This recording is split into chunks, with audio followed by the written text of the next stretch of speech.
What's good to all my folks out there? It's your boy Demarcus, and this is the fourth episode of the Life of a Multifacet. And I'm super excited to keep bringing these episodes to you all. I currently don't have any subscribers at the moment, but I know as I start to continue to build up my platform and put things out there and messages and perspectives out there, I'm hoping that I'll be able to attract people that have similar mindsets. People that go through similar struggles, may have had similar life experiences, and people that just want a space to be able to share the things that they can relate to. And so I know for myself, that actually this actually has to do with today's topic, and it's a question that I'm going to pose that you may have had, but specifically for myself, is actually something that I had struggled with for a long period of time. Something that I really didn't gain clarity from until I've gotten older. Something that when I even asked other people when I was younger, I didn't really get true answers on, and it was hard for other people to be able to see it from the light that I did. And this may be a question that you have too. You're probably thinking, well, DeMarcus, what is the question? The question that you probably have been having is, DeMarcus, can I actually consider myself as someone that's multifaceted? You know my answer to that? Absolutely. See, when we think about being multifaceted, a lot of times we don't think about being multifaceted. And the reason being is because for so long, when we think about the people that are in our lives, right? Let's say baby boomers, Gen X.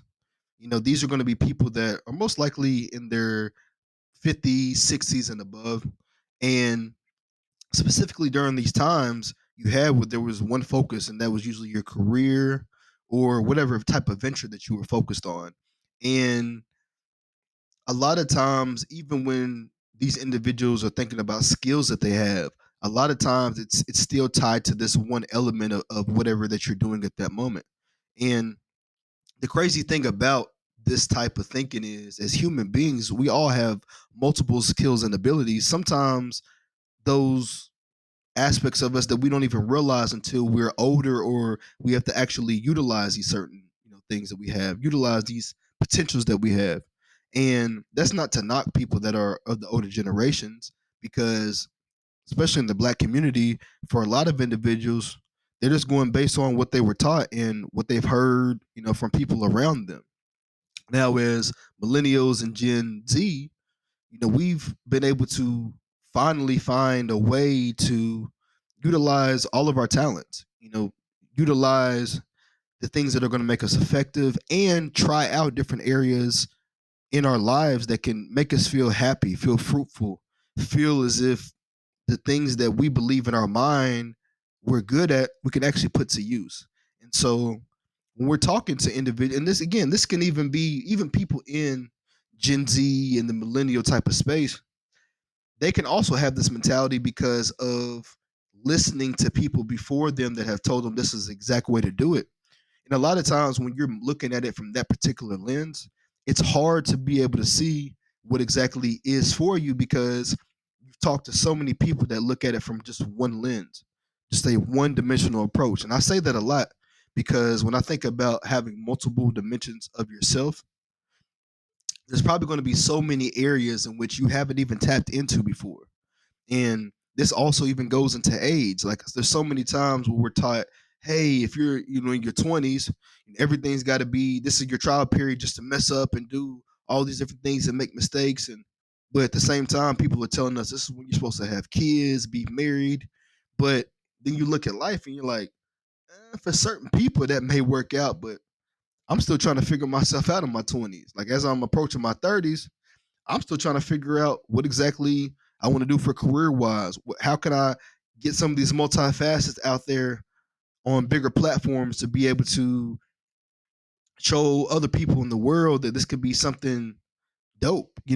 And so even when we think about finances, right? Like, through your 20s, there are going to be times of leveling up. You're trying these different types of ventures to see what exactly it is that you truly want to do, what exactly is going to get people's attention, what exactly is going to make you feel satisfied, if this is like the main thing that you're going to focus on for the rest of your life, right? So I'm saying all that to say is, when we think about being multifaceted, it's not only, as I've said in my previous episodes, being able to do things from an extracurricular standpoint, it's also in the way in which you think and the way that you approach the world. And so this is very, very important. And so a lot of people, in the world are multifaceted, but people have to actually train themselves to think in this particular light. One thing that can help you to identify if you're a multifaceted person, if you're someone wants to identify as this, is how intentional are you about your exploration, right? Like if you're someone when you think about the world, when you think about connecting with people, if you're someone that looks at it from a lens of, hey, I want to try to connect with different types of people. I want to try to connect in my career in different types of business functions. I want to be able to see how does this particular group over here connect with this group, and how does this group help focus on the product. There's so many ways in which you want to interconnect all the different pieces that you have or that you see. And this is what makes you multifaceted because you want to know how everything works together and forms into this one thing. Now, someone that may just be focused on this one particular area that they're in, say if you're in product, like, hey, I just want to focus on the product. That's all I'm worried about. I just want to know what exactly it does. I'm just working with my team. Cool. For some people, that might actually work for them because it helps them to stay focused on this one particular area. But in my opinion, we are able to understand how all these different pieces can come together. Not only does it help you to understand more about the product, but you also get a chance to understand how people think about the way in which the product's sold, how they think in regards to not only creating the product but distributing it out to certain consumers, to certain businesses, certain enterprises. And so that's just an example from a business aspect, specifically. But even if we're talking about, meeting people, right? Like you may be a person where you typically only focus on people that, I don't know, that could be in a certain environment, right? Like you may be somebody from the suburbs. So naturally, you may only be someone that connects with people that are from those environments because you say, hey, these are people where I know that they kind of have a little bit more money. I know that as far as like life experiences, we share these similar things, boom, boom, boom. But somebody that's multifaceted is going to be somebody that connect with people from the hood, country folks like myself, people that are, you know, immigrants that have some, like, you're going to be able to find different ways in which everybody's experience or different experiences can shape and just to how people are overall.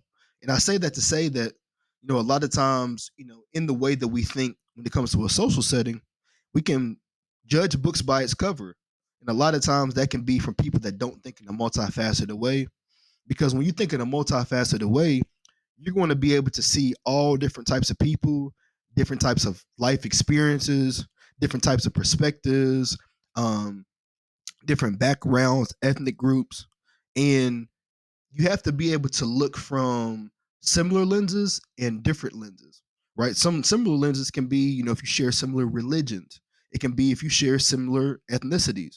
Like if I'm a Black American and then I meet someone that's Ethiopian, Eritrean, someone that's from the Caribbeans, someone that's Canadian, that's Black, we all going to share that Black experience. Now, as far as how we were raised, as far as the different experiences we've had within our cultures, within the areas that we live, that can be different, but most likely we're going to be able to share those similarities based on the color of our skin, right? And especially in the world that we live in today, this is going to be something in which we're truly going to connect on. So that's just an example there. Another example is, your versatility and creative integration. So if you're someone too that, as I've said before, whenever you're looking to create things, how versatile are you? You have this one way in which you look at being creative, or you like, hey, let me look at it from different lenses. And I'm someone that loves to be able to find different ways to build something. When I'm doing typically in the past when I made Legos, right? There may be a time where I'm actually looking at the instruction manual, and I may have another time in which I'm actually freehanding the Lego and building it how I want. But then I'm like, hey, based on how I seen this look, I want it to look a little bit more dope. I can get creative and adjust this here. Same way in which I do my food. I may say, you know what? This look good today. I'm gonna go based on this recipe, but I don't really want pecans in my sweet potato casserole because I don't like pecans. So I've got to be able to find a way to still make the sweet potato casserole look good, but I might switch it up and add a little something to it that nobody else added before because by me knowing the different types of seasonings and ingredients to add to my sweet potato casserole, now I've created something different, but it's versatile and unique. So I might have been able to add something where for somebody else that doesn't like pecans, hey, they can relate to the Marcus. Or someone that is like, hey, I actually like using a little bit more cinnamon in my sweet potato casserole because I like that type of flavor. Now I've got someone that loves cinnamon and they can utilize that. Hey, I might have someone that doesn't necessarily have a big glass pan that they can use, but the one pan that they have is a small loaf pan. Well, if I show them how to be able to do a recipe there, I'm showing versatility because now I'm able to relate to someone that doesn't feel as if they have to have a lot of ingredients to make something happen. And so a lot of times when we think about being multifaceted, this is where our minds have to go because we have to be able to be creative. We got to think about the versatility and the integrations that we can make in order to get results and get the things that we want to happen or make the things that we want to happen. Just typical multifaceted me. As I'm sitting here talking, I done spilled my water with chia seeds in it everywhere, so I had to go clean that up on aisle 10. But you know what? We back though. We back. So where I had left off is different areas in which you may be someone that is considering to be a multifaceted individual, right? Another aspect that you might want to consider is: are you someone that is open to taking things deeper? Like, are you able to have conversations on a deeper level? Are you someone that is able to think about the world from a deeper lens, think about perspectives, even interests that you have from a deeper lens? Even when you're talking to someone else, say if there's someone that, doesn't mind going deeper in their conversations or someone that doesn't want to, are you able to take their perspectives and the way in which they approach things, but then look at it from a deeper light whenever you're taking in that information? And that is very, very key when we think about someone that's multifaceted. As I previously said, when we think about being multifaceted, a lot of times it can get mixed in with multitasking, and it can just be so focused on like cultural beliefs, societal beliefs, expectations, self-limiting beliefs. But I want to speak on the multitasking part first. See, people think that being multifaceted is something that's not good because all they think in their mind is the word multitasking. See, and I'm going to actually do a episode on this later on, but the difference between parallel tasking and multitasking. So you may have never heard of parallel tasking before, and this is actually something that I recently heard that really changed my perspective in the way in which I approach the world, and it help me to really gain more clarity in my thinking and not feel as if the way in which I was thinking or moving was wrong, right? But people think of multitasking like, hey, I'm doing all these different tasks at once. I'm someone that's multifaceted, or from the outside point of view, hey, this person's trying to do three or four different things at the same time. So there's no way they can get that done. They're doing too much at the moment. But multitasking is just not going to be effective for anyone. Like if I'm trying to do three or four different things at a time, if I'm trying to take a work call, also trying to respond to emails, also trying to make sure that I'm getting something done that's in front, like it's just not going to be able to happen, right? But being multifaceted, that's not necessarily has to do with it doesn't necessarily have to do with the tasking that you're approaching at the moment. Being multifaceted is someone there you have again different perspectives, different interests, different ways in how you approach a particular situation. See, as a multifaceted individual, you have to be able to open up your mind to accept, hear me, key word, accept the skills and abilities that you have. Because in reality, it's going to be something that you probably haven't discovered before, or probably something that people haven't complimented you on, haven't complimented you on altogether in one particular point.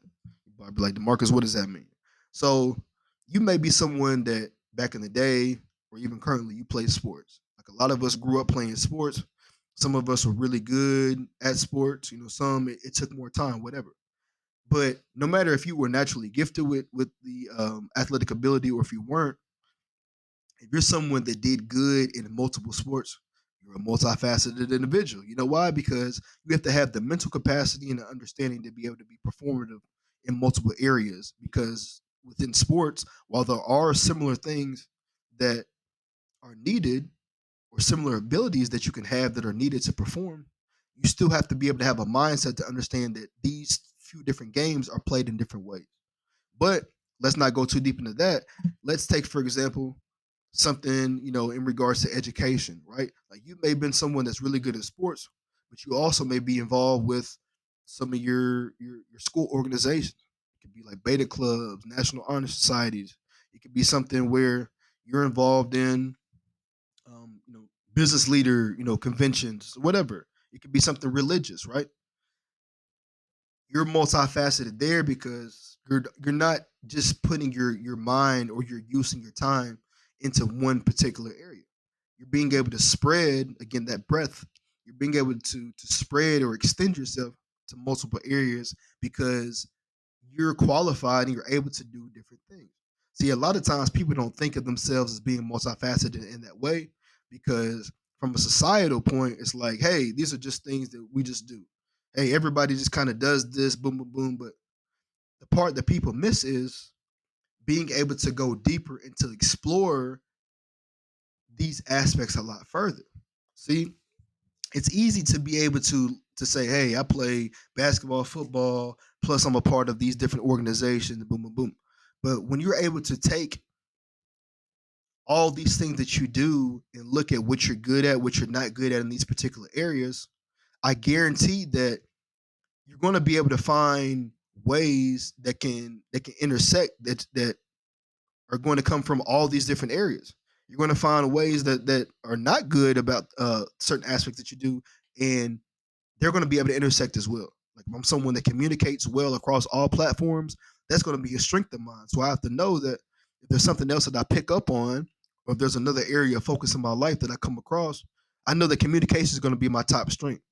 But if I come across three or four different things that I do, and let's say if I come across three or four different avenues that I'm in, let's say that the way in which I approach people isn't the best, but I may approach people well in one particular area. Well, I know that if I'm going to rate myself out of five, then I'm probably going to give myself about a one or two. So this is an area in which I need to hone in on, right? But because I'm thinking in a multifaceted way, I'm be able to bring in all these perspectives from these different areas to form into this one thing in which I should focus on. See, a lot of people won't do that. They're like, hey, I'm good at this over here. I don't do well in this setting. So it's got to be just the setting that I'm in or this particular area of focus that I'm in. That's wrong. See, whenever the way in which I look at it is wherever you're lacking in one area, you're most likely lacking in that particular thing in a different area. So again, if it's the way in which you communicate, the way in which you talk, the way in which you have certain habits that you do, the way you're on organ, whatever it is, you're most likely going to be like that in other areas. And if there's an area that you actually do well with that in, that's where you have to be able to take a step back and say, how can I think deeper? What is it exactly that's making me want to do that here versus over in these areas? Hey, is it based on the particular management style that I'm around? Am I managing myself well? Is it because of the work that I'm enjoying doing? Is it because of the people that I'm around? But if you're just like, hey, I'm just focused on, these particular areas that I'm in, and that's it. I'm just trying to get the job done. You're not going to be able to see what type of strengths and weaknesses you have, and then how that can be effective on your life. Let's take it even for relationships, right? Like if you look back at the relationships that you've been in, if you look back at the people that you talk to, the dating stages, or however you want to name it, and you say, hey, based on my dating experiences, I've had a lot of experiences that went well. I've had a few that didn't. But also based on the results that I got, this is what happened, this is what didn't happen. And you're able to actually take that accountability, then you're going to be able to say, you know what? I'm thinking about it from a deeper lens. I'm able to see that even though things went well, this is what I could actually tune up to make my experiences even better. Hey, my experiences haven't been going too well, but I know based on the way which I approach the situation over here, I have been working on it in this next situation. But when I get into this third situation, I'm gonna have to change something up. You're thinking from a multifaceted type of lens because not only are you holding the situation accountable, but you're holding yourself accountable and you're holding the people accountable that are around you in order to make you better or to make the situations better. And this doesn't have to be directly, right? Like this can be indirectly, like by having others hold you accountable within your multifacets, it can be what you allow people to be able to get access to. or it can be what you allow people to see from you, right? And you're going to people can hold you accountable by in the way in which they see you approach things, but you've got to be the person that first leads with that, right? Because when we think about being multifaceted, it comes from the awareness we have. See, somebody could just be you can be having a random conversation with someone.